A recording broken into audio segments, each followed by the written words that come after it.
Hello, this is Neil Buchanan with Rock Our World. I want to my topic today on this episode is suicide. But before I start that, my last episode I missed one thing I wanted to cover. I was talking about the signs that the sun and the moon give to tell us when the appointed times are, and something significant happened here in the middle of summer at the summer solstice. It was noted by a lot of the news people and people that are interested in history and are interested in signs of the times. The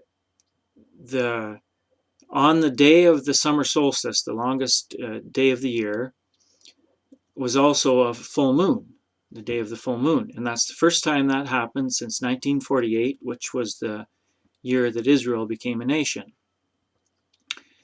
And it was talked about quite a bit in the news, and but most people don't realize those are two specific signs that God uses to tell us when His appointed times are. And putting them both together, I'm not going to say I know what the significance of that is, other than that I think it's significant. And whether I've mentioned this before, I've had this sense that God's going to do something very significant on each of His feast days this year, and that could very well be a sign or a warning that He's going to be stepping things up. At any rate, we will see as time progresses and as the fall feasts unfold, which are just around the corner in a few days. They start, as I described it all in my last episode. So anyway, I wanted to mention that, and before I get to start on my topic of what is suicide, got me thinking about this earlier in the summer when someone I know, I'm going to call him a friend. I didn't know lots about him, but just in general conversation, we were at a picnic together. It came up in the conversation that he'd lost a child. And when I asked him what happened, he shared that his child committed suicide.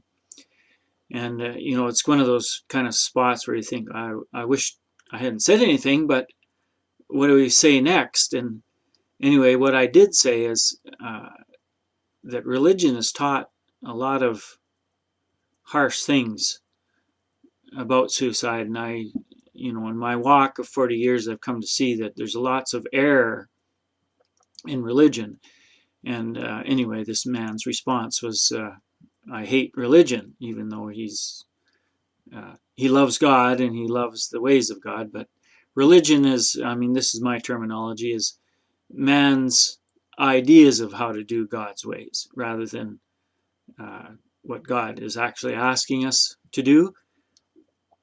It's man's ideas about God, let's say, and then taught with some forcefulness that it's truth rather than just theories and ideas.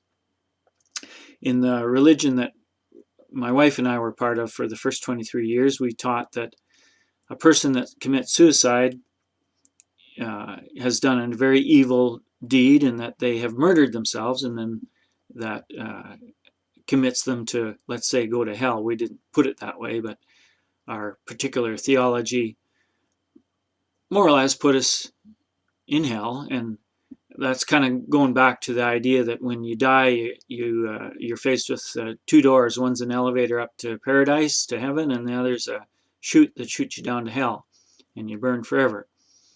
And anyway, my own thinking is that is very much an error, that God's plan, even after we die, is much more elaborate than we're whisked off one direction or another based on how we lived our lives. That God, when He said He's not willing that any should perish, that He's able to achieve His will. Nonetheless, those are my ideas. And but back to what suicide is, there's a misunderstanding, a basic misunderstanding of the commandment, you shall not kill. And the Hebrew the meaning of the Hebrew there would best in English, in my opinion, be you shall not commit premeditated murder. And the idea is that God's teaching us is that we're not to allow our minds and our hearts to hate someone, to nurture the hatred, and then let it develop to where we rise up and kill that person. And bringing this all to real life, we all meet people in our journey through life that we just don't like. You know, there's something about this person that irritates us. And what God's saying is, don't allow your mind and your heart to start nurturing that hatred. Nurture that hatred, dwell on it. Every time you run into that person, you just keep working on that hatred. And that is the whole meaning of when God says, you shall not, Jesus put it this way, you shall not hate someone in your heart, because he said you've already committed murder. The two go absolutely together. You wouldn't murder someone with premeditation if you didn't nurture hatred towards them. So that's the understanding of what we've called, for the most part, in the religious journey of this world, in the translating from the Hebrew originally, that's quite a ways departed from the idea you shall not kill basically anything or anybody. So with that understanding, there's no problem going to war and defending your country. There's no problem with killing someone in war or someone who's about to harm your wife or your children or your friends or family. You'll be be in more trouble with the justice system, because they often side with the perpetrator rather than the victim. Nonetheless, what God is saying is you're not to hate someone in your heart. It has nothing to do with going to war or defending your loved ones. So we'll set that aside, and then that changes the whole idea. Well, when you commit suicide, what has actually happened? Yeshua, when he was here, Jesus, he said, our enemy is a thief, a liar, and a murderer. How does Satan murder people? I have firsthand experience with struggling with depression, with all the things that go along with depression, anxiety. And in my walk, I've come to know very, very clearly that that's my enemy who's trying to destroy me. Depression is not a mental disease. It comes from Satan and his demons, and he is trying to murder you or me. That is what depression is. And when someone commits suicide, they are a fallen warrior. And in particular, if we look at someone as a believer, and all the people that I've known that have committed suicide, and there's quite a number of them. One I would call a friend. I tried helping him for years and years. I knew he struggled, but I lost that battle when I started struggling so badly I couldn't help him anymore. And then quite a number of people we've known who are children of friends, and we're all talking about believers here. But even the non-believers, they're in the same category. They've been destroyed by Satan. He is the murderer. And this is my own thoughts on this, but I believe them to be accurate, that just like we would honor a warrior in, say, the last two world wars, I'll use an example. Here across the prairies where I live in Saskatchewan, Canada, many of the towns have erected memorials to honor people who signed up for both World War I and World War II and defended their country and fell. They got killed in the war. So they're fallen warriors and they're given honor. And in our battle on this earth as we live our physical lives, Satan wants to kill us. He absolutely hates us. We are taking his place. And in particular, believers are his worst threat, his greatest threat. So he focuses all his efforts, the greatest of his efforts, on destroying believers. And when a believer commits suicide, that is Satan killing them. He's the murderer, not the person that committed suicide. They did not kill themselves. It was Satan who killed them. So these thoughts and ideas have been working on me for all of summer, and I felt strongly that the Lord wanted me to share that and to reveal the true murderer, and to help correct the understanding of the Hebrew word that has been translated kill up to to this point in a lot of translations. It's been corrected to murder in some, but it should be noted that it's talking about premeditated murder, not just murdering someone with no connection to them. It's talking about nurturing hatred in your heart.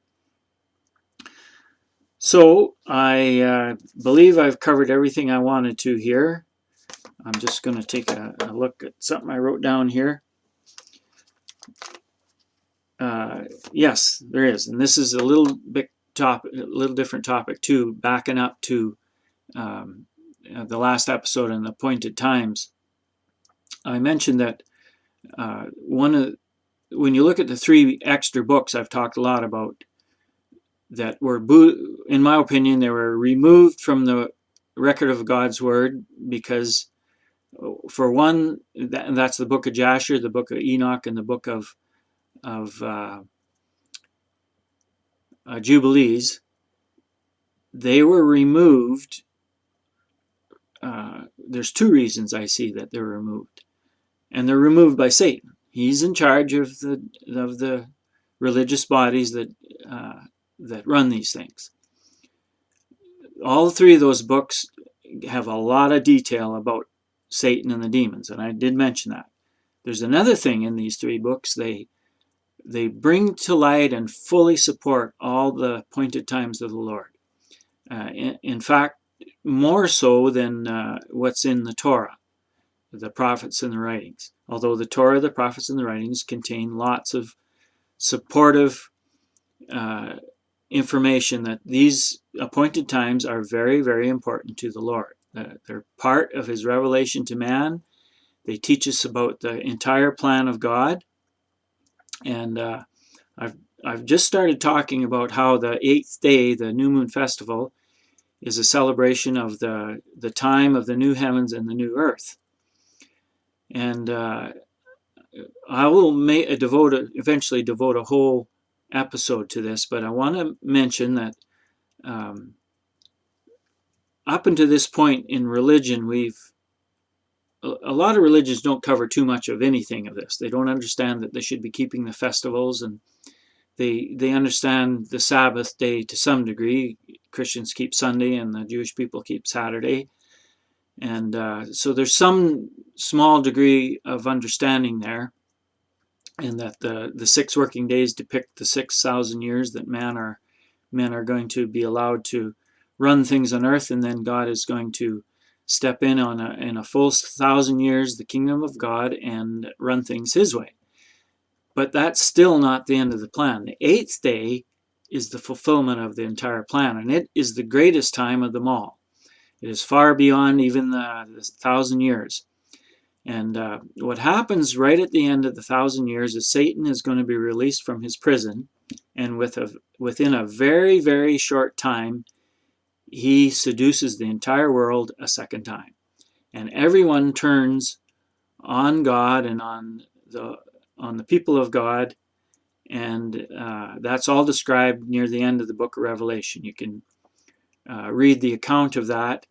The amazing thing is that for 1,000 years people have been taught that this is going to happen. They know that Satan's going to be released at the end of the 1,000 years.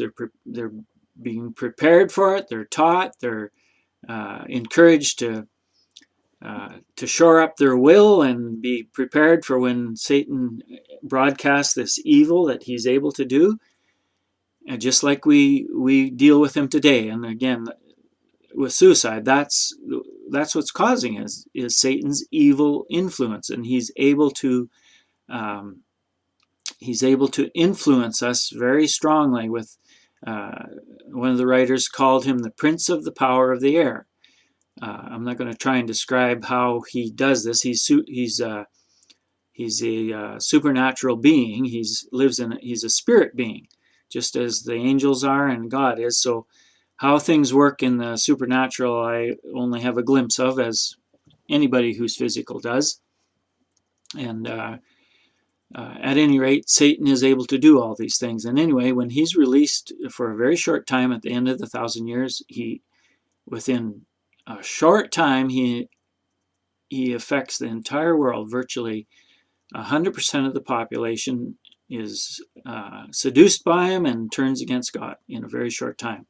This is some type of a second witness of the power, not only the power of Satan, the power of evil, but the results of allowing yourself to go outside the boundaries of your authority and the boundaries of the instructions of God, which is the Torah. The Torah contains the instructions, which are the boundaries of how we should conduct our lives. So I'm going to finish with that. And this is Neil Buchanan signing off with Rock Our World.